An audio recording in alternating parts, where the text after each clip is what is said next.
ಎಲ್ರಿಗೂ ನಮಸ್ಕಾರ. Kannada horror stores ಚಾನಲ್ಗೆ ನಿಮಗೆ ಸ್ವಾಗತ. ಪ್ರಪಂಚದ ಅತಿ ಭಯಾನಕ ಮೂವಿಗಳಲ್ಲಿ ಈ ಮೂವಿಯು ಕೂಡ ಒಂದು ಹೆಣ್ಣು, ಒಂದು ಕೊಠಡಿ ಮತ್ತು ಒಂದು ಮೆಕ್ಸಿಕನ್ನ ಸಂಪ್ರದಾಯ ಇವೆಲ್ಲವೂ ಸೇರಿ ಈ ಮೂವಿನ ಅಷ್ಟು ಭಯಾನಕ ಮಾಡಿದೆ. ಬನ್ನಿ ತಡ ಮಾಡದೆ ಈ ಮೂವಿಲಿ ಏನೇನಾಗುತ್ತೆ ಅಂತ ನೋಡ್ತಾ ಹೋಗೋಣ. ಈ ಮೂವಿ ಶುರುನಲ್ಲಿ ಮೆಕ್ಸಿಕನ್ ದೇಶದ ವರಾಕ್ರೂಸ್ ಅನ್ನೋ ಒಂದು ಊರಿನಲ್ಲಿ ಇಲ್ಲಿ ಯಾವುದೋ ಒಂದು ರಿಚುವಲ್ನ ಮಾಡ್ತಾ ಇರೋದನ್ನು ನಾವು ನೋಡ್ಬೋದು. ಒಂದು ಮಹಿಳೆ ಅಲ್ಲಿ ಮಲ್ಕೊಂಡಿರ್ತಾರೆ. ಅವ್ರ ಸುತ್ತಲೂ ಕೂಡ ಒಂದು ಸ್ವಲ್ಪ ಜನ ಮಂತ್ರಗಳನ್ನು ಹೇಳ್ತಾ ಇರ್ತಾರೆ. ಇಲ್ಲಿ ಏನು ನಡೀತದೆ ಅಂತ ನಮ್ಗೆ ಅವಾಗ ಗೊತ್ತಾಗೋದಿಲ್ಲ. ಇನ್ನು ಅಲ್ಲೇ ಪಾಪ ಒಂದು ಚಿಕ್ಕ ಹುಡುಗಿ ನಿಂತಿರ್ತಾಳೆ. ಅವಳು ಬೇರೆ ಯಾರೂ ಅಲ್ಲ, ಇಲ್ಲಿ ಮಲಗಿರುವಂತಹ ಮಹಿಳೆಯ ಮಗಳು. ಅವಳು ಪಾಪ ಅಮ್ಮ ಅಂತ ನೋಡ್ತಾ ಇರ್ತಾಳೆ. ಆವಾಗ ನಿಧಾನವಾಗಿ ಆ ಮಹಿಳೆ ಆ ಮಗುನ ಹತ್ರ ಕರೀತಾಳೆ. ಹತ್ರ ಕರೆದು, ಎದುರ್ಕೋಬೇಡ, ನೀನು ಧೈರ್ಯವಾಗಿರು, ನನಗೆ ಏನೂ ಕೂಡ ಆಗೋದಿಲ್ಲ, ನಾನು ಹುಷಾರಾಗಿ ಬರ್ತೀನಿ ಅಂತ ಹೇಳ್ತಾಳೆ. ಆವಾಗ ಮಗಳು ಕೂಡ ಹೌದಮ್ಮ, ನೀನು ಹುಷಾರಾಗ್ತೀಯಾ ಅಂತ ಹೇಳ್ತಾಳೆ.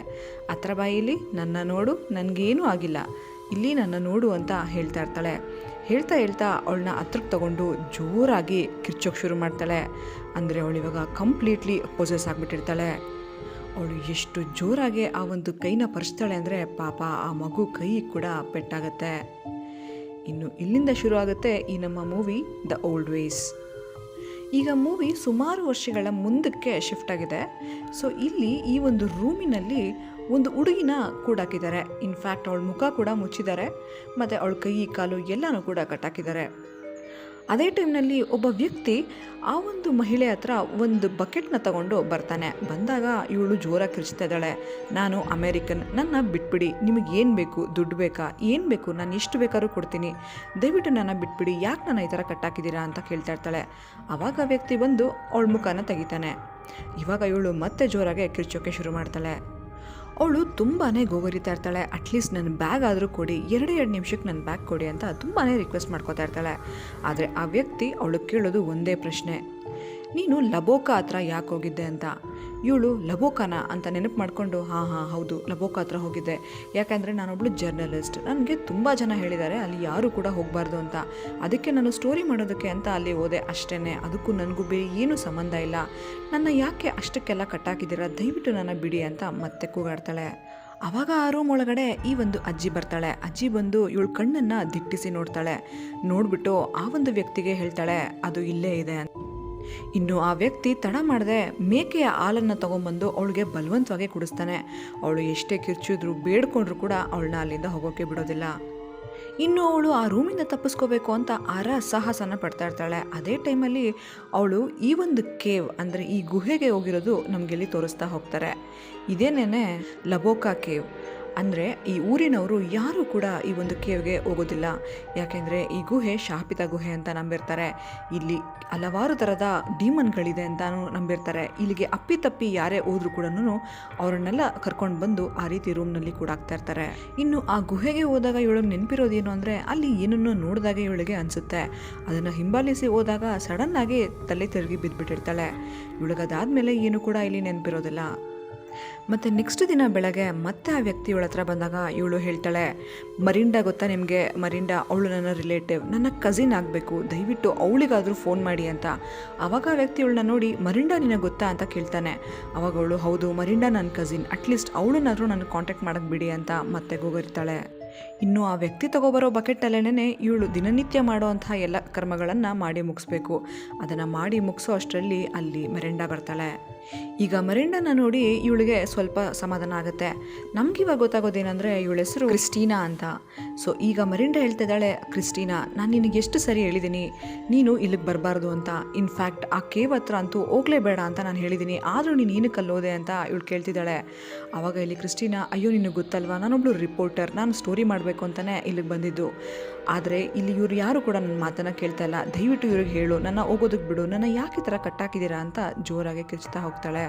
ಆವಾಗ ಮೆರಿಂಡಾ, ನನ್ನ ಮಾತನ್ನು ನಂಬು, ಇವರೆಲ್ಲರೂ ಕೂಡ ನಿನಗೆ ಹೆಲ್ಪ್ ಮಾಡೋಕ್ಕೆ ಇರೋದು, ಇವ್ರು ಯಾರು ನಿನಗೆ ಯಾವುದೇ ಥರದ ಹಾಮ್ನ ಮಾಡೋದಿಲ್ಲ, ಇವ್ರ ಮಾತನ್ನು ನಂಬು ಅಂತ ಹೇಳ್ತಾಳೆ. ಆದರೆ ಕ್ರಿಸ್ಟಿನಾ ನಂಬೋಕೆ ರೆಡಿನೇ ಇರೋದಿಲ್ಲ. ಇನ್ನು ಇವಳಿವಾಗ ಅಟ್ಲೀಸ್ಟ್ ನನ್ನ ಬ್ಯಾಗ್ ಆದರೂ ಕೊಡೋದಕ್ಕೆ ಹೇಳು ಪ್ಲೀಸ್ ಮರಿಂಡಾ ಅಂತ ಕೇಳ್ತಾಳೆ. ಸರಿ ಅಂತ ಅವಳ ಬ್ಯಾಗನ್ನು ತಂದುಕೊಡ್ತಾರೆ. ಅವಳ ಬ್ಯಾಗಲ್ಲಿದ್ದಂತಹ ಕ್ಯಾಮ್ರಾದಲ್ಲಿ ಅವಳು ಫೋಟೋಸ್ನೆಲ್ಲ ತೋರಿಸೋಕ್ಕೆ ಶುರು ಮಾಡ್ತಾಳೆ. ಆವಾಗ ಅಲ್ಲೇ ಇದ್ದಂತಹ ವ್ಯಕ್ತಿಯ ಫೋಟೋನ ನೋಡಿಬಿಟ್ಟು ಇದು ಲಬೋಕಾ ಗುಹೆನೇ ಅಂತ ಕನ್ಫರ್ಮ್ ಮಾಡಿಕೊಂಡು ಅವಳನ್ನ ಮತ್ತೆ ಅಲ್ಲೇ ಕೂಡಾಕ್ತಾರೆ. ಆದರೆ ಈ ಗ್ಯಾಪಲ್ಲಿ ಅವಳು ಯಾವುದೋ ಒಂದು ಪೌಚ್ನ ತಗೊಂಡು ಎತ್ತಿಟ್ಕೊತಾಳೆ ಮತ್ತು ಅವಳ ಒಂದು ಬಾಸ್ಗೆ ಅಂದರೆ ಅವಳ ಕಂಪನಿಯ ಬಾಸ್ಗೆ ಕಾಲ್ ಮಾಡಿ ವಿಷಯನ ಹೇಳ್ತಾ ಇರ್ತಾಳೆ. ನಾನು ಇಲ್ಲಿ ಸಿಕ್ಕಾಕೊಂಡಿದ್ದೀನಿ, ಇವರೆಲ್ಲರೂ ನನ್ನ ಸಾಯಿಸಿ ಬಿಡ್ತಾರೋ ಏನೋ ಗೊತ್ತಿಲ್ಲ, ದಯವಿಟ್ಟು ಬಂದು ಬೇಗ ನನ್ನ ಕಾಪಾಡಿ ಅಂತ ಕಿರ್ಚೋಕೆ ಶುರು ಮಾಡ್ತಾಳೆ. ಅದೇ ಟೈಮಲ್ಲಿ ಆ ವ್ಯಕ್ತಿ ಬಂದು ಆ ಫೋನ್ನ ಕಿತ್ಕೊಂಡು ಹೋಗ್ಬಿಡ್ತಾನೆ. ಇನ್ನು ರಾತ್ರಿ ಆಗ್ತಾ ಆಗ್ತಾ ಅವಳ ರೂಮಿಂದ ಆಚೆಗಡೆ ಯಾವುದೋ ಒಬ್ಬ ಹುಡುಗ ಇವಳನ್ನೇ ನೋಡ್ತಾ ಇರ್ತಾನೆ. ಇವಳು ಎಕ್ಸ್ಕ್ಯೂಸ್ ಮೀ, ನಿನ್ಗೆ ಇಂಗ್ಲೀಷ್ ಬರುತ್ತಾ, ದಯವಿಟ್ಟು ನನಗೆ ಹೆಲ್ಪ್ ಮಾಡು ಅಂತ ಕೇಳ್ತಾಳೆ. ಆದರೆ ಆ ಹುಡುಗ ಅವಳನ್ನು ನೋಡಿ ಎದ್ರುಕೊಂಡು ಹೊಡೋಗ್ಬಿಡ್ತಾನೆ. ಇನ್ನು ಆ ರೂಮಲ್ಲಿ ಇವಳನ್ನ ಬಿಟ್ಟರೆ ಒಂದೇ ಒಂದು ಕೋಳಿ ಇರುತ್ತೆ ಅಷ್ಟೇ. ಆ ಕೋಳಿ ಜೊತೆನೇ ಮಾತಾಡಿಕೊಂಡು ಹೇಗೋ ಟೈಮ್ ಪಾಸ್ ಮಾಡ್ತಾ ಇರ್ತಾಳೆ. ಇನ್ನು ರಾತ್ರಿ ಯಾರೂ ಇಲ್ಲದೇ ಇರೋಂಥ ಟೈಮಲ್ಲಿ ಅವಳು ಆ ಪೌಚ್ನ ಓಪನ್ ಮಾಡ್ತಾಳೆ. ಆ ಪೌಚಲ್ಲಿ ಸಿರಿಂಜ್ಗಳಿರುತ್ತೆ. ಅಂದರೆ ಇವಳು ಒಂದು ಸ್ವಲ್ಪ ಡ್ರಗ್ ಅಡಿಕ್ಟ್ ಇರ್ತಾಳೆ. ಆ ಪೌಚಲ್ಲಿರ್ತಕ್ಕಂತಹ ಡ್ರಗ್ಸ್ನ ಈಗ ಇವಳು ಸೇವನೆ ಮಾಡ್ತಾಳೆ.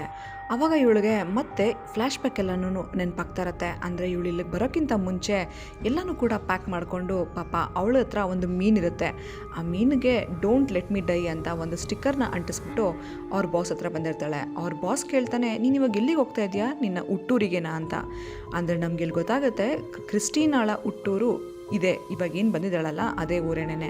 ಇನ್ಫ್ಯಾಕ್ಟ್ ಕ್ರಿಸ್ಟಿನಾ ಬೇರೆ ಯಾರೋ ಅಲ್ಲ, ನಾವು ಈ ಮೂವಿ ಸ್ಟಾರ್ಟಿಂಗಲ್ಲಿ ಒಂದು ಚಿಕ್ಕ ಹುಡುಗಿ ಇದ್ಲಲ್ಲ ಅವಳೇ ಕ್ರಿಸ್ಟಿನಾ. ಅವಳ ತಾಯಿಗೆ ಆ ಥರದ್ದೊಂದು ಇನ್ಸಿಡೆಂಟ್ ಆದಮೇಲೆ ಅವಳು ಅಲ್ಲಿಂದ ಬಂದುಬಿಟ್ಟಿರ್ತಾಳೆ. ಅದಾದಮೇಲೆ ಈಗ ಮತ್ತೆ 20 ವರ್ಷ ಬಿಟ್ಕೊಂಡು ಬಂದಿರ್ತಾಳೆ ಅದೇ ಊರಿಗೆ. ಇನ್ನು ಅವ್ರ ಬಾಸ್ ಎಷ್ಟೇ ಬೇಡ ಅಂದರೂ ಕೂಡ ಇಲ್ಲ, ನಾನು ಈ ಪ್ರಾಜೆಕ್ಟ್ನ ಮಾಡೇ ಮಾಡ್ತೀನಿ ಅಂತ ಅವಳು ಆ ಒಂದು ಕಥೆನ ಮಾಡೋಕ್ಕೋಸ್ಕರ ಈಗ ಊರಿಗೆ ಬಂದಿದ್ದಾಳೆ. ಇನ್ನು ಇವಾಗ ಅವಳ ಡ್ರಗ್ ತೊಗೊಂಡಿರ್ತಾಳಲ್ವ, ಚೆನ್ನಾಗೇ ನಿದ್ದೆ ಹೋಗ್ಬಿಟ್ಟಿರ್ತಾಳೆ. ಅವಳು ಕಣ್ಬಿಟ್ಟಾಗ ಅವಳ ಅವಸ್ಥೆ ಇದಾಗಿರುತ್ತೆ. ಇಲ್ಲಿ ಆ ಅಜ್ಜಿ, ಆ ವ್ಯಕ್ತಿ, ಮರಿಂಡಾ 3 ಜನನೂ ಇರ್ತಾರೆ. ಇವಳು ಸ್ವಲ್ಪ ಪ್ಯಾನಿಕ್ ಆಗೋಕ್ಕೆ ಶುರು ಮಾಡ್ತಾಳೆ. ಆವಾಗ ಮರಿಂಡಾ ಹೇಳ್ತಾಳೆ, ಇಲ್ಲ ಇಲ್ಲ, ಇದೊಂದು ಚಿಕ್ಕದಾದ ಒಂದು ರಿಚುವಲ್ ಅಷ್ಟೇನೆ, ಇದನ್ನು ಮಾಡಿದರೆ ನಿನಗೇನೆ ಉಪಯೋಗ ಆಗುತ್ತೆ, ನನ್ನ ಮಾತು ಕೇಳು, ಆರಾಮಾಗಿರು ಅಂತ ಹೇಳ್ತಾಳೆ. ಇವಳು ಕೂಡ ಮಾಡೋದೇನೂ ಇಲ್ಲ ಅಲ್ವಾ. ಸೊ ಹಾಗಾಗಿ ಅವಳು ಕೂಡ ಕೋಆಪ್ರೇಟ್ ಮಾಡ್ತಾ ಹೋಗ್ತಾಳೆ. ಇವಾಗ ಇವಜ್ಜಿ ಕೆಲವೊಂದು ಮಂತ್ರಗಳನ್ನು ಹೇಳ್ತಾ ಹೋಗ್ತಾರೆ. ಮತ್ತು ಆ ವ್ಯಕ್ತಿ ಇವಳ ಸುತ್ತಲೂ ಕೂಡ ಡ್ಯಾನ್ಸ್ ಮಾಡ್ತಾ ಇರ್ತಾನೆ. ಇವಳ ಮೈ ತುಂಬ ಈ ರೀತಿ ಯಾವುದೋ ಒಂದು ರಕ್ತದ ರೀತಿ ಇರುತ್ತೆ, ಅದರಿಂದ ಈ ರೀತಿ ಪೂರ್ತಿಯಾಗಿ ಮಾರ್ಕ್ ಮಾಡಿರ್ತಾರೆ. ಈಗ ಆ ವಜ್ಜಿ ಸ್ಪ್ಯಾನಿಷಲ್ಲಿ ಇವಳ ಹತ್ರ ಹೋಗಿ ಹೇಳ್ತಾರೆ. ಅದನ್ನು ಮರಿಂಡಾ ಇವಳಿಗೆ ಇಂಗ್ಲೀಷಲ್ಲಿ ಟ್ರಾನ್ಸ್ಲೇಟ್ ಮಾಡಿ ಹೇಳ್ತಾ ಇರ್ತಾರೆ. ನೋಡು, ಈಗ ನಿನ್ನ ಕಣ್ಣಿಗೆ ಅದು ಕಾಣಿಸ್ಕೊಳ್ಳುತ್ತೆ, ಅದು ಕಾಣಿಸ್ಕೊಂಡಾಗ ನೀನು ನಮಗೆ ಹೇಳಲೇಬೇಕು ಅಂತ ಹೇಳ್ತಾಳೆ. ಆವಾಗ ಇವಳು ಏನು ಕಾಣಿಸ್ಕೊಳ್ಳುತ್ತೆ, ನೀವೇನು ಹೇಳ್ತಾ ಇದ್ದೀರಾ, ನಾನು ನಾರ್ಮಲ್ ಆಗಿದ್ದೀನಿ, ನನ್ಗೆ ಯಾವುದೇ ಥರದ ದೆವ್ವ ಆಗಿರ್ಬೋದು, ಡಿಮನ್ಸ್ ಆಗಿರ್ಬೋದು ಯಾವುದೂ ಕಾಣಿಸ್ತಾನೂ ಇಲ್ಲ, ನನಗೆ ಅದರಿಂದ ಎಫೆಕ್ಟೂ ಆಗಿಲ್ಲ, ನೀವು ಯಾಕೆ ನನ್ನ ಮಾತೇ ನಂಬ್ತಾ ಇಲ್ಲ ಅಂತ ಮತ್ತೆ ಕಿರ್ಚಾಡೋಕ್ಕೆ ಶುರು ಮಾಡ್ತಾಳೆ. ಆವಾಗ ಮರಿಂಡಾ ಅವಳನ್ನು ಸ್ವಲ್ಪ ಸಮಾಧಾನ ಮಾಡಿ, ಇಲ್ಲ ನಿನಗೆ ಕಾಣಿಸುತ್ತೆ, ಅವಾಗ ನಮಗೆ ಗೊತ್ತಾಗೋ ಥರ ಮಾಡು ಅಂತ ಹೇಳಿ ಎಲ್ಲರೂ ಕೂಡ ಆ ರೂಮಿಂದ ಆಚೆ ಹೋಗ್ತಾರೆ. ಅಷ್ಟರಲ್ಲೇ ಆ ರೂಮಿಗೆ ಬೇರೆ ಬೇರೆ ಕಡೆಯಿಂದ ಹಾವುಗಳು ಬರೋಕ್ಕೆ ಶುರು ಆಗುತ್ತೆ. ಇನ್ಫ್ಯಾಕ್ಟ್ ಅಲ್ಲಿ 2 ಹಾವು ಬರುತ್ತೆ. ಆ 2 ಹಾವು ಕೂಡ ಅವಳ ಸುತ್ತಲೂ ಓಡಾಡಿ ಅವಳ ಮೇಲೆ ಬರುತ್ತೆ. ಇವಳು ಜೋರಾಗೆ ಕಿಚ್ಚೋಕ್ಕೆ ಶುರು ಮಾಡ್ತಾಳೆ. ಆವಾಗ ಆ ಅಜ್ಜಿ ಕೂಡ ಒಳಗಡೆ ಬಂದು ಆ ಒಂದು ಹಾವನ್ನು ಅಲ್ಲಿಂದ ಹಿಡ್ದಾಕ್ತಾರೆ. ಹಿಡಿದ್ಬಿಟ್ಟು ಅವಳ ಮೈ ಮೇಲೆ ಏನು ಬೆಳೆದಿರ್ತಾರೆ ಅದನ್ನೇ ರಕ್ತನ ಎತ್ಕೊಂಡು ಈ ರೀತಿ ಆ ಗೋಡೆ ಮೇಲೆ ಏನೋ ಒಂದು ಚಿಹ್ನೆಗಳಿರುತ್ತೆ ಅದರ ಮೇಲೆ ಆ ಮಾರ್ಕ್ ಹಾಕ್ತಾರೆ. ಈಗ ನೆಕ್ಸ್ಟ್ ದಿನ ಬೆಳಗ್ಗೆ ಮರಿಂಡಾ ಮತ್ತೆ ಕ್ರಿಸ್ಟಿನಾನ ನೋಡೋಕೆ ಬಂದಿದ್ದಾಳೆ. ಆದರೆ ಕ್ರಿಸ್ಟಿನಾ ತುಂಬಾ ಕೋಪ ಮಾಡ್ಕೊಂಡು ಕೇಳ್ತಾ ಇದ್ದಾಳೆ, ನೀನು ಇದನ್ನೆಲ್ಲ ನಂಬ್ತೀಯಾ, ನಾವು ಯಾವ ಕಾಲದಲ್ಲಿದ್ದೀವಿ, ನೀನು ಇನ್ನೂ ಓದಿಲ್ವಾ, ನೀನು ಸ್ಕೂಲಿಗೆ ಹೋಗಿಲ್ವಾ, ನೀನು ಕಾಮನ್ ಸೆನ್ಸ್ ಇಲ್ವಾ, ಇದನ್ನೆಲ್ಲ ನಂಬ್ಕೊಂಡು ನನ್ನನ್ನು ಇಲ್ಲಿ ಕೂಡಾಕಿದೆಯಲ್ಲ, ನಾನು ಯಾರು ಗೊತ್ತಾ, ನಾನೊಬ್ಳು ಫೇಮಸ್ ರೈಟರ್, ರಿಪೋರ್ಟರ್, ನಾನು ಹೋಗಲೇಬೇಕು, ನನ್ನ ಮಾತು ಕೇಳು, ನನ್ನನ್ನು ಬಿಡು ಅಂತ ಮತ್ತೆ ಕೇಳೋಕೆ ಶುರು ಮಾಡ್ತಾಳೆ. ಆವಾಗ ಮೆರಿಂಡಾ ಸಿಟ್ಟು ಮಾಡ್ಕೊಂಡು ಹೇಳ್ತಾಳೆ, 20 ವರ್ಷ ಆದಮೇಲೆ ನೀನು ಬಂದಿದ್ಯಾ, ನಿಮ್ಮ ತಾಯಿಗೆ ಆ ರೀತಿ ಆದಮೇಲೆ ಓದೋಳು ನೀನು, ಇವಾಗ ಬಂದಿದ್ಯಾ, ಬಂದು ಈ ರೀತಿ ಮಾಡ್ಕೊಂಡಿದ್ಯಾ, ನಾನು ಎಷ್ಟು ಸರಿ ಹೇಳಿದ್ದೀನಿ ಆ ಒಂದು ಗುಹೆ ಹತ್ರ ಹೋಗಬೇಡ ಅಂತ, ಏನಕ್ಕೆ ಹೋದೆ ಅಂತ ಮತ್ತೆ ಮೆರಿಂಡಾ ಅಲ್ಲಿ ಅವಳನ್ನ ಬೈದು ಆಚೆ ಹೋಗ್ತಾಳೆ.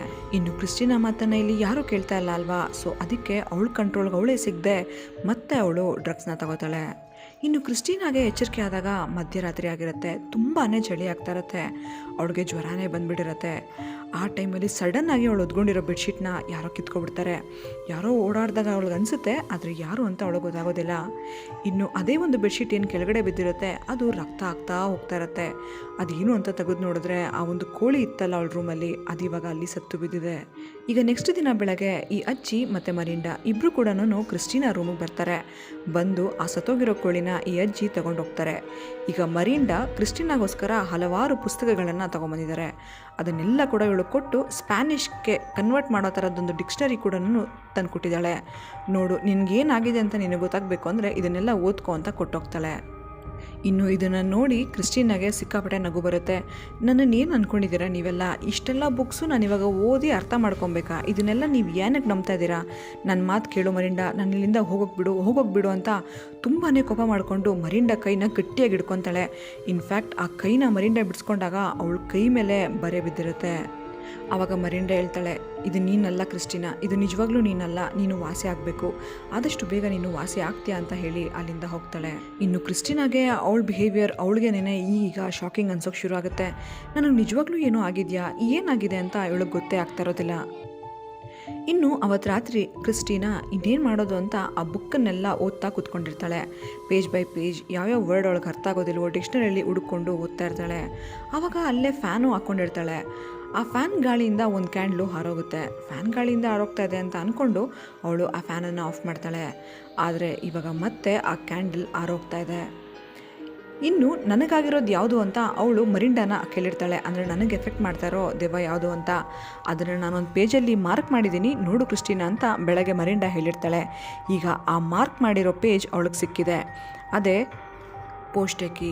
ಇನ್ನು ಈ ಒಂದು ಪೇಜ್ನ ಅವಳು ಓದೋಕ್ಕೆ ಶುರು ಮಾಡಿದಾಗ ಅಲ್ಲಿರೋಂಥ ಎಲ್ಲ ಕ್ಯಾಂಡಲ್ಗಳು ಕೂಡ ಆರ್ತಾ ಹೋಗುತ್ತೆ. ಈ ಹಿಂದೆ ಅವಳು ಡ್ರಗ್ಸ್ಗಳನ್ನೆಲ್ಲ ಇಟ್ಕೊಂಡಿರೋ ಪೌಚ್ ಇತ್ತಲ್ವಾ, ಅದೇ ಪೌಚಲ್ಲಿ ಒಂದು ಲೈಟರ್ ಕೂಡ ಇರುತ್ತೆ. ಈಗ ಅವಳು ಆ ಲೈಟರ್ನ ಹಚ್ಕೊಂಡು ಆ ಒಂದು ಮೂಲೆಯಲ್ಲಿ ಏನೋ ಒಂದು ಕಾಣ್ತಾ ಇರುತ್ತೆ, ಏನೋ ಒಂದು ಸೌಂಡ್ ಆಗ್ತಾ ಇರುತ್ತೆ. ಅದೇನು ಅಂತ ನೋಡೋಕ್ಕೆ ಹಾಗೆ ಮುಂದೆ ಬರ್ತಾಳೆ. ಆದರೆ ಜಾಸ್ತಿ ಮುಂದೆ ಹೋಗೋಕ್ಕಾಗೋದಿಲ್ಲ, ಯಾಕೆಂದರೆ ಅವಳು ಕಾಳನ್ನು ಚೈನಿಂದ ಕಟ್ಟಾಕಿರ್ತಾರೆ. ಆದರೆ ಅಲ್ಲಿಂದ ಏನೋ ಸೌಂಡ್ ಬರ್ತಾ ಇರುತ್ತೆ. ನೋಡ್ತಾ ನೋಡ್ತಾ ಆ ಲೈಟರಲ್ಲಿ ಕೂಡ ಆ ಬೆಂಕಿ ಹಾರೋಗುತ್ತೆ. ಆ ಮೂಲೆಯಲ್ಲಿ ಯಾರೋ ಇದ್ದಾರೆ ಅನ್ನೋದು ನಮಗೆ ಗೊತ್ತಾಗುತ್ತೆ. ಇನ್ನು ನೆಕ್ಸ್ಟ್ ದಿನ ಬೆಳಗ್ಗೆ ಅವಳು ಹೇಗೋ ಮಾಡಿ ಆ ಒಂದು ಕಿಟಕಿಯಿಂದ ಆಚೆ ನೋಡುವಾಗ ಮತ್ತೆ ಅದೇ ಒಬ್ಬ ಹುಡುಗನ ಇವಳು ನೋಡ್ತಾಳೆ. ಅಷ್ಟರಲ್ಲೇ ಮೆರಿಂಡಾ ಅಲ್ಲಿಗೆ ಬಂದು ಒಂದು ಬಾಕ್ಸನ್ನು ಕ್ರಿಸ್ಟಿನಾಗೆ ಕೊಡ್ತಾಳೆ. ನಿನಗೆ ನೆನಪಿದೆಯಾ ಕ್ರಿಸ್ಟಿನಾ, ನಮ್ಮೂರವರೆಲ್ಲ ಇದನ್ನು ಇಟ್ಕೋತೀವಿ, ಯಾಕಂದರೆ ಈ ಗೊಂಬೆ ಯಾರ ಹತ್ರ ಇರುತ್ತೋ ಅಲ್ಲಿಗೆ ಯಾವುದೇ ರೀತಿಯಾದ ದುಷ್ಟಶಕ್ತಿಗಳು ಬರೋಲ್ಲ ಅನ್ನೋದು ನಮ್ಮ ನಂಬಿಕೆ. ನಿನಗೆ ಇದು ನೆನಪಿದೆಯಾ? ಚಿಕ್ಕ ವಯಸ್ಸಲ್ಲಿದ್ದಾಗ ಇದು ನೀನು ಇಟ್ಕೊಂಡಿದ್ದೆ, ನೀನು ಹೋದ್ಮೇಲೆ ನಾನು ನಿನಗೋಸ್ಕರ ಇದನ್ನು ಇಟ್ಕೊಂಡಿದ್ದೆ, ಇದು ನಿಂದೇನೇ, ತಗೋ ಅಂತ ಅವಳು ಕೊಡ್ತಾನೆ. ಈಗ ಅವಳು ಕೇಳ್ತಾ ಹೋಗ್ತಾಳೆ, ನೀನು ಯಾಕೆ ಕ್ರಿಸ್ಟಿನಾ ಆ ಒಂದು ಲಬೋಕ ಕೇವ್ ಹತ್ರ ಹೋದೆ? ಅಲ್ಲಿ ಮನುಷ್ಯರು ಹೋದವರು ಮತ್ತೆ ವಾಪಸ್ ಬರೋದಿಲ್ಲ, ಬಂದರೂ ಕೂಡ ಅವರು ಮೊದಲಿನಾಗಿ ಇರೋದಿಲ್ಲ. ನೀನು ಏನಕ್ಕೆ ಬರೋಕ್ಕೆ ಹೋದೆ? ಇಷ್ಟು ವರ್ಷ ಆದಮೇಲೆ ಬಂದು ಏನಕ್ಕೆ ಅಲ್ಲಿಗೆ ಹೋದೆ ಅಂತ ಮತ್ತೆ ಕೇಳ್ತಾಳೆ. ಆವಾಗ ಕ್ರಿಸ್ಟಿನಾ ನನ್ನನ್ನು ಅಲ್ಲಿ ನೋಡಿದವ್ರು ಯಾರು, ನನ್ನನ್ನು ನೋಡಿ ಕರ್ಕೊಂಡು ಬಂದವ್ರು ಯಾರು ಅಂತ ಕೇಳ್ತಾ ತುಂಬಾ ಆ್ಯಂಕ್ಷಿಯಸ್ ಆಗಿ ಫೀಲ್ ಆಗ್ತಾ ಇರ್ತಾಳೆ. ಅವಳಿಗೆ ಟೆನ್ಷನ್ ಆಗ್ತಾ ಇರುತ್ತೆ. ಅದೇ ಟೈಮಲ್ಲಿ ಮರಿಂಡಾ ಕೆಳಗಡೆ ನೋಡ್ತಾಳೆ. ಅವಳ ಕೈಯಿಂದ ಆ ಒಂದು ಗೊಂಬೆ ಏನು ಮರಿಂಡಾ ಕೊಟ್ಟಿದ್ಲು ಆ ಗೊಂಬೆನ ಕಂಪ್ಲೀಟ್ಲಿ ಕಿತ್ತಾಕ್ತಾ ಇರ್ತಾಳೆ. ಇದನ್ನು ನೋಡಿದ ಕ್ರಿಸ್ಟಿನಾ ಮರಿಂಡಾ ಇಬ್ಬರಿಗೂ ಕೂಡ ಶಾಕ್ ಆಗೋಗುತ್ತೆ. ಕ್ರಿಸ್ಟಿನಾಗೂ ಕೂಡ ನಾನು ಏನು ಮಾಡ್ತಾಯಿದ್ದೀನಿ ಅನ್ನೋದು ಅವಳಿಗೆ ಗೊತ್ತಿರೋದಿಲ್ಲ. ಈ ಕಡೆ ಮರಿಂಡಾಗಂತೂ ತುಂಬಾ ಭಯ ಆಗೋಗುತ್ತೆ. ಅಷ್ಟರಲ್ಲೇ ಆ ಒಂದು ವ್ಯಕ್ತಿ ಆ ರೂಮಿಗೆ ಬರ್ತಾನೆ. ಮತ್ತು ಅವಳಿಗೊಂದು ಮೇಕೆ ಹಾಲು ಏನು ಕೊಡ್ತಾ ಇರ್ತಾರೆ ಅದನ್ನು ಇವಾಗ ಲೋಟದಲ್ಲಿ ಕೊಡ್ತಾ ಇದ್ದಾನೆ. ಈಗ ಇವಳ ಮೇಲೆ ಮತ್ತೆ ಒಂದು ರಿಚುವಲ್ಗಳನ್ನ ಪರ್ಫಾರ್ಮ್ ಮಾಡೋಕ್ಕೆ ಸ್ಟಾರ್ಟ್ ಮಾಡ್ತಾರೆ. ಇವಳನ್ನು ಅಲ್ಲೇ ಒಂದು ಮಂಚದಲ್ಲಿ ಪೂರ್ತಿಯಾಗಿ ಕಟ್ಟಾಕ್ಬಿಟ್ಟು ಈ ಅಜ್ಜಿ ಕೈಯನ್ನು ಅವಳ ದೇಹದ ಮೇಲೆ ಇರಿಸ್ತಾ ಒಳಗಡೆಯಿಂದ ಏನೇನೋ ತೆಗಿತಾಳೆ. ಆವಾಗ ಅವ್ರಿಗೆ ಸಿಕ್ಕಿದ್ದು ಈ ಥರದ್ದು ಒಂದು ವಸ್ತು. ಇನ್ನು ಅದನ್ನು ಕಟ್ ಮಾಡಿ ನೀಟಾಗೆ ತೊಳೆದು ನೋಡಿದಾಗ ಈ ರೀತಿಯಾದ ಮೂಳೆಗಳೊಳಗಡೆ ಇರುತ್ತೆ. ಆವಾಗ ಈ ಅಜ್ಜಿ ನಾನು ಇನ್ನೂ ಡೀಪಾಗಿ ಒಳಗಡೆ ತೆಗಿಬೇಕು, ಸ್ವಲ್ಪ ನೋವಾಗುತ್ತೆ, ಅಡ್ಜಸ್ಟ್ ಮಾಡ್ಕೊ ಅಂತ ಹೇಳಿ ಮತ್ತೆ ಅವಳು ಅಜ್ಜಿ ಒಳಗಡೆ ಕೈನ ಹಾಕ್ತಾ ಹೋಗ್ತಾಳೆ. ಕಂಪ್ಲೀಟ್ಲಿ ಅವಳ ಹೊಟ್ಟೆಯಿಂದ ರಕ್ತ ಚಿಮ್ತಾ ಇರುತ್ತೆ. ಆವಾಗ ಆ ವ್ಯಕ್ತಿ ಏನಿದ್ದಾನೆ ಅವನು ಹೋಗಿ ಅದನ್ನು ಒರೆಸ್ತಾ ಇರ್ತಾನೆ. ಆದರೂ ಕೂಡ ಈ ಅಜ್ಜಿ ಬಿಡ್ತಾ ಇರೋದಿಲ್ಲ. ಅದು ಒಂದು ಹಾವಿನ ರೂಪದಲ್ಲಿರುತ್ತೆ. ಅದನ್ನು ಎಷ್ಟೇ ಎಳೆದ್ರೂ ಕೂಡ ಅದು ಸಿಗ್ತಾ ಇರೋದಿಲ್ಲ. ಇನ್ನೇನದು ಆಚೆ ಕಡೆ ಬಂತು ಅನ್ನೋಷ್ಟರಲ್ಲಿ ಮತ್ತೆ ಅದು ಒಳಗಡೆನೆ ಹೊರಟೋಗುತ್ತೆ. ಈಗ ನೆಕ್ಸ್ಟ್ ಡೇ ಮತ್ತೆ ಮರಿಂಡಾ ಕ್ರಿಸ್ಟಿನಾನ ನೋಡೋಕೆ ಬಂದಿದ್ದಾಳೆ. ಆದರೆ ಈ ಸರಿ ಕ್ರಿಸ್ಟಿನಾ ತುಂಬಾ ಸಿಟ್ಟು ಮಾಡ್ಕೊಂಡಿದ್ದಾಳೆ. ನಿನ್ನೆ ನನಗೆ ಅಷ್ಟೆಲ್ಲ ಹರ್ಟ್ ಮಾಡ್ತಾಯಿದ್ರು, ಆದರೂ ಕೂಡ ನೀನು ನೋಡ್ತಾ ನಿಂತಿದ್ದೆ, ನೀನು ನನ್ನ ಕಾಪಾಡ್ಬೋದಾಗಿತ್ತು ಮರಿಂಡಾ ಅಂತ ಕೂಗಾಡ್ತಾ ಇದ್ದಾಳೆ. ಆವಾಗ ಮೆರಿಂಡಾ, ನೋಡು ನಾವೆಲ್ಲರೂ ಕೂಡ ನಿನಗೆ ಹೆಲ್ಪೇ ಮಾಡ್ತಾ ಇರೋದು, ನಿನಗೆ ಈಗಲೂ ಕೂಡ ಯಾಕೆ ಅರ್ಥ ಆಗ್ತಾಯಿಲ್ಲ ಅಂತ ಕೇಳ್ತಾಳೆ. ಆವಾಗ ಕ್ರಿಸ್ಟಿನಾ ಹೇಳ್ತಾಳೆ, ಇನ್ಫ್ಯಾಕ್ಟ್ ಆ ಒಂದು ಲಬೋಕಕ್ಕೆ ಒಳಗಡೆ ನೀನೇ ಅಲ್ವಾ ನನ್ನ ಬಂದು ಕರ್ಕೊಂಡೋಗಿರೋದು, ಯಾಕಂದರೆ ನಾನು ಅಲ್ಲಿಗೋಗಿರೋ ವಿಷಯ ಬೇರೆ ಯಾರಿಗೂ ಗೊತ್ತಿರಲಿಲ್ಲ, ನನ್ನನ್ನು ನೀನೇ ಕರ್ಕೊಂಬಂದು ಇವ್ರ ಹತ್ರ ಬಿಟ್ಟಿದ್ಯಾ ಅಂತ ಫುಲ್ಲು ಕೋಪ ಮಾಡ್ಕೋತಾಳೆ. ಇನ್ನು ಮರಿಂಡಾ ಮೇಲೇ ಹಲ್ಲೆನ ಮಾಡೋಕ್ಕೆ ಹೋಗ್ತಾಳೆ ಕ್ರಿಸ್ಟಿನಾ. ಅಷ್ಟರಲ್ಲಿ ಮರಿಂಡಾ ತಪ್ಪಿಸ್ಕೊಂಡು ಆಚೆ ಕಡೆ ಬಂದುಬಿಡ್ತಾಳೆ. ಇವಾಗ ಕ್ರಿಸ್ಟಿನಾಗೇನೆ ತುಂಬಾ ಶಾಕ್ ಆಗೋಗುತ್ತೆ, ನಾನು ಈ ರೀತಿ ಮಾಡಿದ್ನ ಅಂತ. ಇನ್ನು ಅವಳ ರೂಮ್ನಲ್ಲಿ ಒಂದು ಇಲಿ ಇರುತ್ತೆ. ಆ ಇಲಿ ಈ ಹಿಂದೆ ಒಂದು ಮೂಲೆಯಿಂದ ಸೌಂಡ್ ಬರ್ತಾ ಇತ್ತಲ್ಲ, ಅಲ್ಲಿಗೆ ಹೋಗ್ತಿದ್ದಾಗೇನೆ ಯಾವುದೋ ಒಂದು ಕೈ ಬಂದು ಆ ಇಲಿನ ಅಲ್ಲೇ ಸಾಯಿಸ್ಬಿಡುತ್ತೆ. ಇದನ್ನು ನೋಡಿ ಅವಳು ಜೋರಾಗಿ ಕಿರ್ಚ್ತಾ ಇರ್ತಾಳೆ. ಆದರೆ ಇವಾಗ ಆ ಇಲಿ ಏನು ಸತ್ತಿತ್ತಲ್ಲ, ಅವಳು ಕೈ ಮೇಲೆ ಇದೆ ಅದು. ಇದನ್ನು ನೋಡಿ ಅವಳು ತುಂಬಾ ಹೆದರ್ಕೋತಾಳೆ. ಇನ್ನು ಇವಳು ಕಿರ್ಚಾಟನ ಕೇಳಿಸ್ಕೊಂಡು ಆ ಒಂದು ವ್ಯಕ್ತಿ ಆ ರೂಮ್ ಒಳಗಡೆ ಬರ್ತಾನೆ. ಅವಾಗ ಇವಳು ಆ ಒಂದು ಮೂಲೆನ ತೋರಿಸ್ತಾ ಅಲ್ಲಿ ಏನೋ ಇದೆ ಅಂತ ಹೇಳ್ತಾಳೆ. ಇನ್ನು ಅವನು ಮುಂದೆ ಹೋಗ್ತಿದ್ದಾಗೇನೆ ಆ ಒಂದು ಸಿರಿಂಜ್ಗಳು ಇವಳ ಹತ್ರ ಇತ್ತಲ್ವ, ಅದರಿಂದ ಇವನ ಕತ್ತಿಗೆ ಜೋರಾಗಿ ಚುಚ್ಚಿಬಿಟ್ಟು ಇವನು ಮೂರ್ಛೆ ತಪ್ಪೋ ಥರ ಮಾಡಿಬಿಡ್ತಾಳೆ. ಇನ್ನು ಅವನ ಹತ್ರ ಕೀಸ್ಗಳಿರುತ್ತೆ. ಆ ಒಂದು ಕೀಗಳನ್ನ ತಗೊಂಡು ಅವಳ ಕಾಲನ್ನು ಬಿಡಿಸ್ಕೊಂಡು ಅವಳ ರೂಮಿಂದ ಹೊರಡೋಕ್ಕೆ ಶುರು ಮಾಡ್ತಾಳೆ. ಆದರೆ ಆ ಒಂದು ಮನೆಯಿಂದ ಅವಳು ಆಚೆ ಹೋಗೋದಕ್ಕೆ ಏನೇ ಮಾಡಿದ್ರೂ ಸಾಧ್ಯ ಆಗೋದಿಲ್ಲ. ಅವಳು ಎಷ್ಟೇ ಕಷ್ಟಪಟ್ಟರೂ ಕೂಡ ಆ ಮನೆಯಿಂದ ಅವಳು ದಾಟಿ ಹೊರಗಡೆ ಹೋಗೋಕ್ಕಾಗ್ತಾ ಇರೋದಿಲ್ಲ. ಅಲ್ಲೇ ಏನೋ ಒಂದು ರಂಗೋಲಿಯ ರೀತಿ ಹಾಕಿರ್ತಾರೆ. ಅವಳು ಅದನ್ನು ನೋಡಿ ಅಳ್ಸೋಕ್ಕೆ ಟ್ರೈ ಮಾಡ್ತಾಳೆ. ಮುಟ್ಟೋಕ್ಕೂ ಕೂಡ ಆಗ್ತಾ ಇರೋದಿಲ್ಲ ಅವಳ ಕೈಲಿ. ಆವಾಗಲೇ ಅವಳಿಗೆ ವಾಮಿಟ್ ಆಗೋಕ್ಕೆ ಶುರು ಆಗುತ್ತೆ. ಆ ವಾಮಿಟ್ ತುಂಬ ಕೂದಲುಗಳೇ ಇರುತ್ತೆ. ಒಂದು ಉದ್ದವಾದ ಕೂದಲನ್ನ ಅವಳು ವಾಮಿಟ್ ಮಾಡ್ತಾ ಇರ್ತಾಳೆ. ಇದನ್ನು ನೋಡಿ ಈ ಸರಿ ಅವಳಿಗೆ ತುಂಬಾ ಭಯ ಆಗಿಬಿಡುತ್ತೆ. ಅಷ್ಟರಲ್ಲಿ ಆ ಒಂದು ಅಜ್ಜಿ ಬಂದು ಆ ಕೂದಲಿನ ವಾಸನೆನ ನೋಡ್ತಾ ಅವಳು ಅದನ್ನು ತಗೊಂಡು ಇವಳನ್ನು ಕರ್ಕೊಂಡೋಗಿ ಈ ಒಂದು ಮೇಕೆಯ ಹಾಲನ್ನು ಕೊಡ್ತಾಳೆ. ಅಷ್ಟರಲ್ಲಿ ಆ ವ್ಯಕ್ತಿ ಇವಾಗ ಎಚ್ಚರಿಕೆಯಾಗಿ ಬಂದು ಇವಳು ಮುಂದೆನೇ ಕೂತಿದ್ದಾನೆ. ಇವಳು ಇವಾಗ ಸಾರಿ ಅಂತ ಕೇಳ್ತಾ ಇದ್ದಾಳೆ. ಇನ್ಫ್ಯಾಕ್ಟ್ ಆ ಮೇಕೆ ಹಾಲನ್ನು ಕೂಡ ಅವನಿಗೆ ಕೂಡ ಕೊಟ್ಟಿದ್ದಾಳೆ. ಅವನು ಆ ಹಾಲನ್ನು ಕುಡಿದ್ಬಿಟ್ಟು ಪರವಾಗಿಲ್ಲ ಬಿಡು ಅಂತ ಕೂತ್ಕೋತಾರೆ. ಈಗ ಇವರಿಬ್ಬರು ಕೂಡ ಕೂತ್ಕೋತಾ ಅಲ್ಲೇ ಟೇಬಲ್ ಮೇಲೆ ಒಂದು ಬ್ಲಾಕ್ನ ರೀತಿ ಇರುವಂತಹ ಒಂದು ಆಟವನ್ನು ಆಡ್ತಾ ಇರ್ತಾರೆ. ಆವಾಗ ಇಲ್ಲಿ ಇವಳು ಗೊತ್ತಾಗುತ್ತೆ, ಈ ರೀತಿ ಇವನ ಮೇಲೆ ಅಟ್ಯಾಕ್ ಮಾಡಿರೋದು ಇವಳೇ ಫಸ್ಟ್ ಏನಲ್ಲ. ಈ ಹಿಂದೆ ಅವರು ಯಾರನ್ನೆಲ್ಲ ಕರ್ಕೊಂಬಂದು ಕೂಡ ಹೆಲ್ಪ್ ಮಾಡೋಕ್ಕೆ ಟ್ರೈ ಮಾಡ್ತಾಯಿದ್ರು, ಅವರೆಲ್ಲರೂ ಕೂಡ ಹಲ್ಲೆನ ಮಾಡಿರ್ತಾರೆ. ಅದೇ ರೀತಿ ಇವಳು ಒಬ್ಳೆ. ಅದಕ್ಕೋಸ್ಕರನೇ ಅವನಿಗೆ ಯಾವುದೇ ರೀತಿಯಾದ ಕೋಪ ಇವಳ ಮೇಲೆ ಇಲ್ಲ. ನೀನು ಮತ್ತು ಈ ಅಜ್ಜಿ ನೀವೆಲ್ಲರೂ ಕೂಡ ಎಷ್ಟು ವರ್ಷದಿಂದ ಈ ಕೆಲಸ ಮಾಡ್ತಾ ಇದ್ದೀರಾ ಅಂತ ಕೇಳ್ತಾಳೆ. ಆವಾಗ ಇವನು ಹೇಳ್ತಾನೆ, ಆ ಅಜ್ಜಿಗಂತೂ ಒಂದು ದಿವ್ಯ ಶಕ್ತಿನೇ ಇದೆ. ಅವಳು ತುಂಬ ವರ್ಷಗಳಿಂದ ಈ ಒಂದು ಕಲ್ಚರ್ನ ಪ್ರಾರಂಭ ಮಾಡ್ಕೊಂಬಂದಿದ್ದಾಳೆ, ಉಳಿಸ್ಕೊಂಬಂದಿದ್ದಾಳೆ. ಇನ್ನು ಈ ಒಂದು ಟ್ರೆಡಿಷನ್ ಅವಳು ಸತ್ತ ಮೇಲೆ ಅವಳ ಜೊತೆನೇ ಹೊರಟೋಗುತ್ತೆ ಅನಿಸುತ್ತೆ ಅಂತ ಹೇಳ್ತಾನೆ. ಇನ್ನು ನಿಜವಾಗ್ಲೂ ಡೀಮನ್ಸ್ ಅವಳ ಆಸುಪಾಸಲ್ಲೇ, ಇನ್ಫ್ಯಾಕ್ಟ್ ಅವಳ ಒಳಗಡೆನೇ ಇರೋದು ಒಳಗೆ ಕನ್ಫರ್ಮ್ ಆಯ್ತಲ್ವಾ. ಈಗ ಆ ರೂಮನ್ನು ಇವಳೇ ಕ್ಲೀನ್ ಮಾಡ್ತಾಳೆ. ಅಲ್ಲಿ ಅಡ್ಜಸ್ಟ್ ಆಗೋಕ್ಕೆ ಶುರು ಆಗ್ತಾಳೆ. ಮತ್ತು ಅಲ್ಲಿ ಬಿದ್ದಿರುವಂತಹ ಗೊಂಬೆಗಳನ್ನಾಗಿರ್ಬೋದು ಪ್ರತಿಯೊಂದನ್ನು ನೀಟಾಗಿ ಜೋಡಿಸ್ತಾ ಹೋಗ್ತಾಳೆ. ಮತ್ತು ಇವಾಗ ಕಂಪ್ಲೀಟ್ಲಿ ಆ ಒಂದು ಡಿಕ್ಷನರಿನ ಓದ್ಕೊಂಡು ಇವಳು ಏನೇನು ರಿಚುವಲ್ನ ಹೇಗೆ ಮಾಡ್ತಾರೆ ಅಂತ ತಿಳ್ಕೊಳ್ತಾ ಹೋಗ್ತಾಳೆ. ಆಗ ಈ ಒಂದು ಅಜ್ಜಿ ಹತ್ರ ಬಂದು ಒಂದು ಬ್ರೋಕನ್ ಮ್ಯಾನ್ ರಿಚುವಲ್ ಅನ್ನೋದಿರುತ್ತೆ. ಅವಳ ಮೇಲೆ ಇನ್ನೂ ಇದೊಂದನ್ನು ಪ್ರಯೋಗ ಮಾಡಿಲ್ಲ. ಸೊ ಈ ಬ್ರೋಕನ್ ಮ್ಯಾನ್ ರಿಚುವಲ್ ಅಂದರೆ ಏನು, ಇದನ್ನು ಯಾಕೆ ನನ್ನ ಮೇಲೆ ಮಾಡಬಾರ್ದು ಅಂತ ಕೇಳ್ತಾಳೆ. ಆವಾಗ ಆ ಅಜ್ಜಿ ಮತ್ತು ಆ ವ್ಯಕ್ತಿ ಇಬ್ಬರು ಕೂಡ ಹೇಳ್ತಾರೆ, ಇಲ್ಲ ಇದು ತುಂಬಾ ನೋವು ಕೊಡುತ್ತೆ, ತುಂಬಾ ಕಷ್ಟಕರವಾದದ್ದು ಕೂಡ ಹೌದು, ನಿನ್ನ ಕೈಲಿದಾಗಲ್ಲ ಅಂತ ಹೇಳ್ತಾರೆ. ಆವಾಗ ಅವಳು ಇದನ್ನು ಮಾಡಿದ್ರೆ ಸರಿ ಹೋಗುತ್ತೆ ಅನ್ನೋದಾದರೆ ಇದನ್ನೇ ಮಾಡೋಣ ಪ್ಲೀಸ್ ಅಂತ ಕೇಳ್ತಾಳೆ. ಈಗ ಆ ರಿಚುವಲ್ನ ಶುರು ಮಾಡ್ತಾ ಇದ್ದಾರೆ. ಈ ರಿಚುವಲಲ್ಲಿ ಟ್ರಯಾಂಗಲ್ ರೀತಿಯಲ್ಲಿ ಏನೋ ಒಂದು ಕಟ್ಟಿಗೆಗಳನ್ನು ಇಟ್ಟಿರ್ತಾರೆ. ಆ ಕಟ್ಟಿಗೆಯ ಕಾರ್ನರ್ಗಳಿಗೆ ಮೊಳೆ ಹೊಡಿತಾ ಇದ್ದಂಗೆ ಅವಳ 2 ಕೈಗಳಿಗೆ ಮತ್ತು 2 ಕಾಲುಗಳಿಗೂ ಕೂಡ ಮೊಳೆ ಹೊಡೆಯೋ ಥರಕ್ಕೆ ನಮ್ಗಲ್ಲಿ ಗೊತ್ತಾಗುತ್ತೆ. ಇನ್ನು ಇವಾಗ ಡೀಮನ್ನ ಕರೆಸೋ ರೀತಿ ಯಾವುದೋ ಒಂದು ಪ್ರೇಯರ್ಗಳನ್ನು ಹೇಳೋಕ್ಕೆ ಶುರು ಮಾಡ್ತಾರೆ. ಈಗ ಇವಳಿಗೆ ಕೆಲವೊಂದು ವಿಷುವಲ್ಸ್ಗಳು ಕಾಣಿಸ್ತಾ ಹೋಗುತ್ತೆ. ಅದೇನು ಅಂದರೆ ಅವಳು ಆ ಒಂದು ಗುಹೆ ಒಳಗಡೆ ಹೋದಾಗ ಅವಳು ಏನೇನು ನೋಡಿದ್ಲು ಅಂತ ಅವಳಿಗೆ ನೆನಪಾಗುತ್ತೆ. ಅದು ಯಾವುದೋ ಒಂದು ಹುಡುಗ, ಅದೇ ಇಷ್ಟು ದಿನ ಅವಳೇನು ನೋಡ್ತಾ ಇದ್ಲಲ್ವ, ಆಚೆಗಡೆ ಒಬ್ಬ ಹುಡುಗ ಓಡಾಡ್ತಾ ಇದ್ದು, ಅದೇ ಒಂದು ಹುಡುಗ ಎಲ್ಲೂ ಮೂವ್ ಆಗ್ತಾನೆ, ಅವನನ್ನೇ ಹಿಂಬಾಲಿಸ್ಕೊಂಡು ಇವಳು ಕೂಡ ಹೋಗಿರ್ತಾಳೆ. ಆದರೆ ಆ ಹುಡುಗ ನೋಡ್ತಾ ನೋಡ್ತಾ ಒಂದು ದೊಡ್ಡ ಡೀಮನ್ನಾಗಿ ಇವಳ ಮೇಲೆ ಎಗರ್ಬಿಡುತ್ತೆ. ಆವಾಗ ಇವಳು ಮೂರ್ಛೆ ತಪ್ಪಿ ಅಲ್ಲಿ ಬಿದ್ದೋಗಿರ್ತಾಳೆ. ಈ ಸಾರಿ ಆ ಡೀಮನ್ ಎಗರೋ ರೀತಿ ಅವಳು ವಿಜುವಲೈಸ್ ಆಗೋದು ಕಂಪ್ಲೀಟ್ಲಿ ಅವಳ ಮೇಲೇ ಅದು ಇಂಪ್ಯಾಕ್ಟ್ ಆಗುತ್ತೆ. ಅಂದರೆ ಆ ಡೀಮನ್ ಎಗರಿದಾಗ ಅವಳ ಮುಖದ ಒಂದು ಸೈಡಲ್ಲಿ ಒಂದು ಅದು ಪರ್ಚಿರುತ್ತೆ. ಆ ಪರ್ಚಿರೋ ಗಾಯ ಇಲ್ಲಿ ಅವಳ ಮುಖದ ಮೇಲೇ ಆಗಿದೆ. ಇನ್ನು ಈಗ ನೋಡ್ತಾ ನೋಡ್ತಾ ಕಂಪ್ಲೀಟ್ಲಿ ಗಾಳಿ ಬೀಸೋಕ್ಕೆ ಶುರು ಆಗುತ್ತೆ.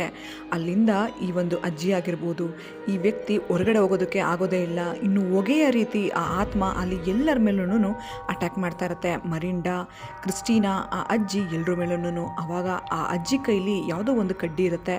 ಅದು ಒಂದು ಮಾಂತ್ರಿಕರ ಕಡ್ಡಿ. ಆ ಕಡ್ಡಿನ ಹಿಡ್ಕೊಂಡು ಅವಳು ಆ ಎಲ್ಲ ಆತ್ಮಗಳು ಅಲ್ಲೇನಿತ್ತು ಅದನ್ನೆಲ್ಲ ಅವಳ ಕಡೆಗೆ ಹೇಳ್ಕೊತಾಳೆ. ಇನ್ನು ಆ ಅಜ್ಜಿ ಕೈಲಿ ಅದು ಆಗ್ತಾ ಇರೋದಿಲ್ಲ. ಆವಾಗ ಹಿಂದೆಗಡೆ ಆ ವ್ಯಕ್ತಿಯನ್ನು ಒಂದ್ಸರಿ ನೋಡಿ ಸ್ಮೈಲ್ ಮಾಡಿ ಜೋರಾಗಿ ಆ ಒಂದು ಕಟ್ಟಿಗೆಯನ್ನು ಕುಟ್ಟಿ ಆ ಒಂದು ಆತ್ಮದ ಹೃದಯ ಏನಿದೆ ಆ ಹೃದಯನ ಕೈಯಲ್ಲಿ ಹಿಡ್ಕೋತಾಳೆ. ಈಗ ಆ ದುಷ್ಟಶಕ್ತಿ ಕಂಪ್ಲೀಟಾಗಿ ಎಕ್ಸ್ಪ್ಲೋಡ್ ಆಗೋಗುತ್ತೆ. ಆದರೆ ಆ ಅಜ್ಜಿನೂ ಕೂಡ ತೀರೋಗ್ತಾರೆ. ಈಗ ನೆಕ್ಸ್ಟ್ ದಿನ ಬೆಳಗ್ಗೆ ಕ್ರಿಸ್ಟಿನಾ ಆ ಒಂದು ಮನೆಯ ಆಚೆಗಡೆ ಬರೋದಕ್ಕೆ ಈಸಿ ಆಗುತ್ತೆ. ಈ ಹಿಂದೆ ಅವಳಿಗೆ ಏನೋ ಒಂದು ತಡಿತಾ ಇತ್ತಲ್ವ, ಒಂದು ಶೀಲ್ಡ್ನ ರೀತಿ ಇತ್ತಲ್ವ, ಅದಿವಾಗಿಲ್ಲ. ಅವಳು ಈಸಿಯಾಗಿ ಹೋಗ್ಬೋದು. ಆದರೆ ಪಾಪ ರಿಚುವಲ್ನಲ್ಲಿ ಅವಳ ಒಂದು ಕಣ್ಣು ಅವಳು ಕಳ್ಕೊಂಡ್ಬಿಟ್ಟಿರ್ತಾಳೆ. ಇನ್ನು ಆ ವಜ್ಜಿನ ಈ ವ್ಯಕ್ತಿ ಸಮಾಧಿ ಮಾಡಿ ಇವನು ಕೂಡ ಅಲ್ಲಿಂದ ಹೊರಟ್ಬಿಡ್ತಾನೆ. ಇವಾಗ ಮರಿಂಡಾ ಮತ್ತು ಕ್ರಿಸ್ಟಿನಾ ಖುಷಿಯಾಗಿ ನಗ್ನಗ್ತಾ ಮಾತಾಡ್ತಾ ಇದ್ದಾರೆ. ಇನ್ನು ನೀನು ಮತ್ತೆ ವಾಪಸ್ ಹೋಗ್ಬಿಡ್ತೀಯ ಅಲ್ವಾ, ನೀನು ಮತ್ತೆ ಅಮೇರಿಕಾ ಹೊರಟೋಗ್ತೀಯಾ ಅಂತ ಮರಿಂಡಾ ಕೇಳ್ತಾ ಇದ್ದಾಳೆ. ಅಷ್ಟರಲ್ಲೇನೆ ಇಲ್ಲಿ ಕ್ರಿಸ್ಟಿನಾಗೆ ಒಂದು ಕಾಲ್ ಬರುತ್ತೆ. ಅದು ಇವಳ ಬಾಸ್ದು. ಅವನ ಹೆಸರು ಕಾರ್ಸನ್. ಅವ್ನ ಕಾಲ್ನ ಪಿಕ್ ಮಾಡಿದ ತಕ್ಷಣವೇ ನಮಗೆ ಗೊತ್ತಾಗುತ್ತೆ ಇವಳು ಈ ಹಿಂದೆ ಇಲ್ಲಿಗೊಂದು 2-3 ದಿನದಿಂದ ಕಾಲ್ ಮಾಡಿದ್ಲಲ್ವಾ. ಸೊ ಅವರೆಲ್ಲರೂ ಇವಳನ್ನ ಹುಡ್ಕೋತಾ ಬಂದುಬಿಟ್ಟಿದ್ದಾರೆ. ಈಗ ಕಾರ್ಸನ್ ಹೇಳ್ತಾ ಇದ್ದಾನೆ, ಕ್ರಿಸ್ಟಿನಾ ನಾನು ನಿನ್ನ ಹುಡ್ಕೊಂಡು ನಿಮ್ಮ ಊರಿಗೆ ಬಂದುಬಿಟ್ಟಿದ್ದೀನಿ, ನಿಮ್ಮನ್ನು ಹುಡುಕ್ತಾನೆ ಇದ್ದೀನಿ, ಎಲ್ಲಿದೆಯಾ ನೀನು ಅಂತ ಕೇಳ್ತಾನೆ. ಆವಾಗ ಇವಳು, ಕಾರ್ಸನ್ ನೀನು ಎಲ್ಲಂದ್ರಲ್ಲಿ ಎಲ್ಲೆಲ್ಲೋ ಹೋಗ್ಬೇಡ, ನೀನು ಸೀದಾ ಅಲ್ಲೇ ಒಂದು ವಿಲೇಜ್ ಸಿಗುತ್ತೆ, ಅಂದರೆ ಒಂದು ಊರು ಸಿಗುತ್ತೆ, ಆ ಊರಿಗೆ ಹೊರಟೋಗು, ನಾನೇ ಬಂದು ನಿನ್ನ ಹತ್ರ ಬರ್ತೀನಿ, ಯಾವುದೇ ಕಾರಣಕ್ಕೂ ಎಲ್ಲೂ ಹೋಗ್ಬೇಡ ಅಂತ ಹೇಳ್ತಾ ಒಳಗಡೆ ಬರ್ತಾಳೆ. ಇನ್ನು ಈ ಕಡೆ ಮರಿಂಡಾ ಕೈಗೆ ಏನೋ ತುಂಬ ನೋವಾಗ್ತಾ ಇರುತ್ತೆ. ಅವಳು ಬಟ್ಟೆನ ಕೂಡ ಕಟ್ಟಿರ್ತಾಳೆ, ಅದನ್ನು ಇವಾಗ ತೆಗಿತಾಳೆ. ಇದು ಏನು ಗೊತ್ತಾ, ಈ ಹಿಂದೆ ಕ್ರಿಸ್ಟಿನಾ ಮರಿಂಡಾ ಕೈನ ಹಿಡಿದಾಗ ಅವಳ ಕೈ ಮೇಲೆ ಬರೆ ಬಂದಿತ್ತಲ್ವಾ, ಅದು ಇವಾಗ ಇಷ್ಟು ದೊಡ್ಡ ಗಾಯ ಆಗಿದೆ. ಅವಾಗ ನಾವಿಲ್ಲಿ ನೋಡ್ಬೋದು, ಈ ಹಿಂದೆ ಕ್ರಿಸ್ಟಿನಾ ಮತ್ತು ಮರಿಂಡಾ ಇಬ್ಬರು ಕೂಡ ಆ ಮೇಕೆ ಹಾಲನ್ನು ಕುಡಿಬೇಕಿತ್ತು. ಇಲ್ಲಿ ಕ್ರಿಸ್ಟಿನಾ ಹಾಲು ಕುಡಿದಿದ್ದಾಳೆ, ಬಟ್ ಮರಿಂಡಾ ಇನ್ನೂ ಕುಡ್ದಿಲ್ಲ. ಇನ್ನು ಒಳಗಡೆ ಬಂದ ಕ್ರಿಸ್ಟಿನಾ ಸೀದಾ ಈ ಹಿಂದೆ ಕ್ರಿಸ್ಟಿನಾನ ಕೂಡಾಕಿದ್ರಲ್ಲ ಅದೇ ರೂಮ್ ಒಳಗಡೆ ಮರಿಂಡಾ ನಿಂತಿರ್ತಾಳೆ. ಅಲ್ಲಿಗೆ ಬಂದು ಕೇಳ್ತಾಳೆ, ಮರಿಂಡಾ ಏನಾಯಿತು ನಿನಗೆ ಅಂತ.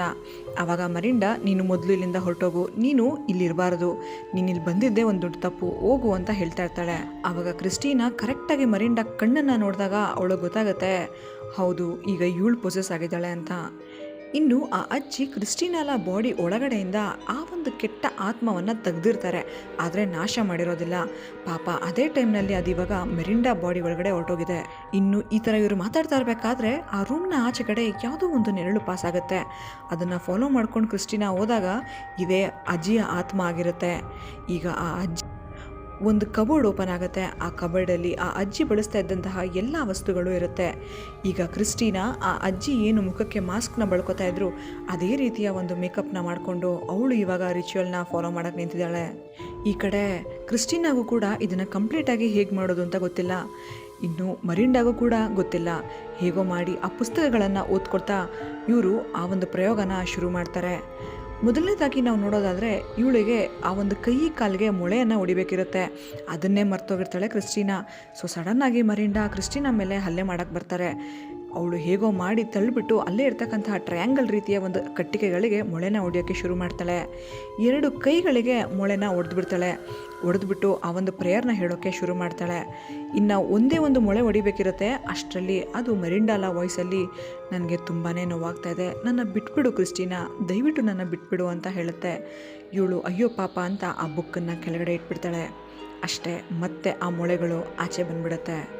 ಮತ್ತು ಇವಾಗ ಮರಿಂಡಾ ಮತ್ತೆ ಎತ್ಕೂತ್ಕೊಂಡಾಗ ಹೇಳ್ತಾ ಇದ್ದಾಳೆ, ನಾನು ಯಾವುದೇ ಕಾರಣಕ್ಕೂ ಇವಳನ್ನು ಬಿಡೋದಿಲ್ಲ, ಇವಳು ಸತ್ತೇ ಸಾಯಬೇಕು, ನಾನು ಡಾರ್ಕ್ನೆಸ್ನ ಗ್ರೋ ಮಾಡ್ತೀನಿ, ಅಂದರೆ ಕತ್ತಲನ್ನು ನಾನು ಜಾಸ್ತಿ ಮಾಡ್ತೀನಿ ಅಂತ ಅದು ಆತ್ಮ ಹೇಳ್ತಾ ಹೋಗುತ್ತೆ.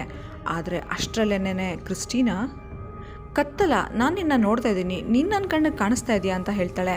ಆವಾಗ ಆ ಒಂದು ಆತ್ಮ ಮರಿಂಡಾಳ ದೇಹದಿಂದ ಆಚೆಗಡೆ ಬಂದ್ಬಿಡುತ್ತೆ. ಮತ್ತು ಇವಾಗ ಅದೇ ಒಂದು ಕತ್ತಲ ಒಂದು ಮೂಲೆ ಏನಿತ್ತು ಆ ಮೂಲೆಯಿಂದ ಇವಾಗ ಸೌಂಡ್ಗಳು ಬರ್ತಾ ಇದೆ. ಅದೇ ಪೋಸ್ಟೆಕ್ಕಿ ಮಾಡ್ತಾ ಇರೋಂತಹ ಸೌಂಡ್ಗಳು, ಮತ್ತು ಅಲ್ಲೇ ಇದ್ದಂತಹ ಕ್ಯಾಂಡಲ್ಗಳು ಎಲ್ಲನೂ ಕೂಡ ಆರೋಗುತ್ತೆ.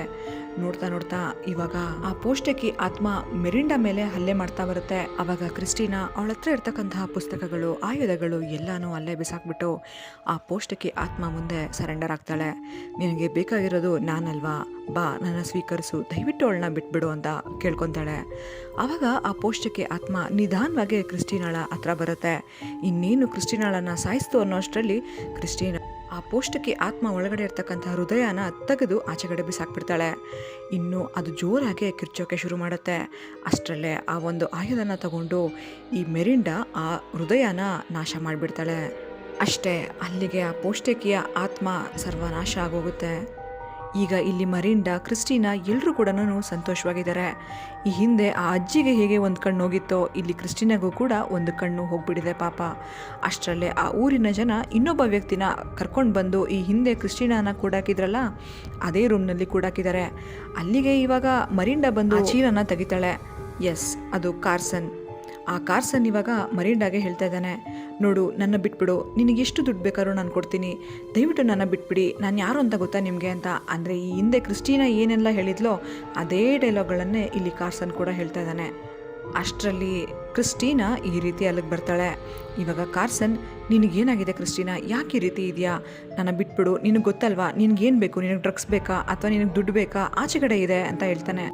ಆವಾಗ ಇವಳು ಹೇಳ್ತಾಳೆ, ನನ್ನ ಮಾತನ್ನು ಅರ್ಥ ಮಾಡ್ಕೊ, ನನಗೂ ಕೂಡ ಮುಂಚೆ ಇದೇ ಥರ ಅನಿಸ್ತಿತ್ತು, ನೀನು ಡೀಮನ್ನಿಂದ ಪೊಸೆಸ್ ಆಗಿದೆಯಾ, ನಾವಿಲ್ಲಿ ನಿನಗೆ ಹೆಲ್ಪ್ ಮಾಡೋಕ್ಕೆ ಟ್ರೈ ಮಾಡ್ತಾ ಇದ್ದೀವಿ ಅಷ್ಟೇನೇ ಅಂತ ಹೇಳ್ತಾಳೆ. ಆದರೆ ಇವ್ರಿಗೆ ಇವಾಗ ಅದು ಅರ್ಥನೇ ಆಗೋದಿಲ್ಲ. ಇಲ್ಲ, ನೀವೆಲ್ಲ ಯಾಕೆ ಈ ಥರ ಆಡ್ತಾ ಇದ್ದೀರಾ, ನೀನು ಯಾಕೆ ಈ ಥರ ಆಗಿದೆಯಾ, ನನ್ನ ಮಾತನ್ನು ಕೇಳು ಅಂತ ಹೇಳ್ತಾ ಇರ್ತಾನೆ. ಆವಾಗ ಅವಳು ನಿಧಾನವಾಗಿ ಅವನ ಕಣ್ಣನ್ನು ನೋಡಿದಾಗ ಹೌದು, ಅವ್ನು ನಿಜವಾಗ್ಲೂ ಪೊಸೆಸ್ ಆಗಿರ್ತಾನೆ. ಮತ್ತು ಅವನ ಆಸು ಪಾಸಲ್ಲೇನೇ ಆ ಡೀಮನ್ ಓಡಾಡ್ತಾ ಇರೋದು ಕ್ರಿಸ್ಟಿನಾಗೆ ಕಾಣಿಸುತ್ತೆ. ಈಗ ಮೆರಿಂಡಾ ಹಿಂದೆಗಡೆ ಆ ಒಂದು ಮೇಕೆಯ ಹಾಲನ್ನು ಕುಡಿಸೋದಕ್ಕೆ ಅಂತ ಆ ಹಾಲನ್ನು ತೊಗೊಂಬಂದು ರೆಡಿಯಾಗಿ ನಿಂತಿದ್ದಾಳೆ. ಇನ್ನು ಕ್ರಿಸ್ಟಿನಾ ಹೋಗ್ತಿದ್ದಾಗೇನೆ ಅವಳು ಬಂದು ಈ ಕಾರ್ಸನ್ಗೆ ಹಾಲನ್ನು ಕುಡಿಸ್ತಾ ಇರ್ತಾಳೆ. ಈ ಕಥೆ ನಿಮ್ಗೆ ಇಷ್ಟ ಆಯಿತಾ? ನನ್ನ ಎಕ್ಸ್ಪ್ಲನೇಷನ್ ನಿಮಗೆ ಇಷ್ಟ ಆಯಿತಾ? ಇಷ್ಟ ಆಗಿದ್ರೆ ಲೈಕ್ ಮಾಡಿ, ಶೇರ್ ಮಾಡಿ ಮತ್ತು ಸಬ್ಸ್ಕ್ರೈಬ್ ಮಾಡ್ಕೊಳ್ಳೋದನ್ನು ಮಾತ್ರ ಮರಿಬೇಡಿ. Thank you so much for watching my video.